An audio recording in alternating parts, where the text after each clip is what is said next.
বাংলাদেশের test cricket ইতিহাসে সর্বোচ্চ হাই স্কোর করা সেরা 10-এ জায়গা হলো না লিটন দাসের, তবে 11 নম্বরে তিনি জায়গা পেয়েছেন। বাংলাদেশের ইতিহাসে সেরা 11-তে বর্তমানে জাতীয় দলের নিয়মিত সদস্য আছেন 5 জন। চলুন দেখা যাক কে কত নম্বরে আছেন।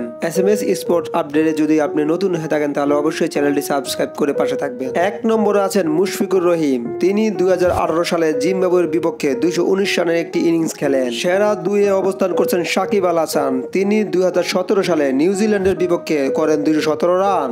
এবং 3 নম্বরে বাংলাদেশের সেরা ওপেনার তামিম ইকবাল খান। 2015 সালে পাকিস্তানের বিপক্ষে তিনি 206 রানের একটি ইনিংস খেলেন। তাছাড়া 4 নম্বরে আছেন এক সময়কার বাংলাদেশ দলের কান্ডারি মোহাম্মদ আশরাফুল। তিনি 2013 সালে শ্রীলঙ্কার বিপক্ষে 190 রান করেন। 5-এ আছেন বাংলাদেশের লিটল মাস্টার মমিনুল হক। তিনিও 2013 সালে নিউজিল্যান্ডের বিপক্ষে 181 রানের একটি ইনিংস খেলেন। 6 নম্বরে আছেন বর্তমান বাংলাদেশের অধিনায়ক নাজমুল হোসেন শান্ত। তিনি 2021 সালে শ্রীলঙ্কার বিপক্ষে 163 রানের একটা ইনিংস খেলেন।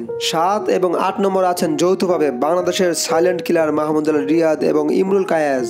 মাহমুদুল্লাহ রিয়াদ তার ক্যারিয়ারের শেষ টেস্টে 2021 সালে জিম্বাবুয়ের বিপক্ষে অপরাজিত 150 রানের একটি ইনিংস খেলেন এবং ইমরুল কায়েস 2015 সালে পাকিস্তানের বিপক্ষেও 150 রান করেন। 9 নম্বরে আছেন সৌম্য সরকার।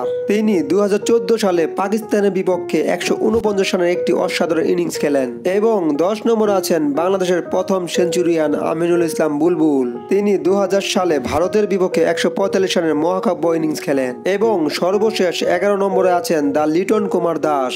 তিনি 2022 সালে শ্রীলঙ্কার বিপক্ষে তার সর্বোচ্চ 141 রানের ইনিংসটি খেলেছিলেন। এই লিস্টে সিরিয়াল ভাবে 11 জনের নাম দেওয়া হয়েছে। এখানে মুশফিকুর রহিম, তামিম ইকবালের হাইস্ট রানটাই শুধু দেওয়া হয়েছে। সব ধরনের খেলার আপডেট পেতে অবশ্যই চ্যানেলটি সাবস্ক্রাইব করে পাশে থাকবেন। ধন্যবাদ।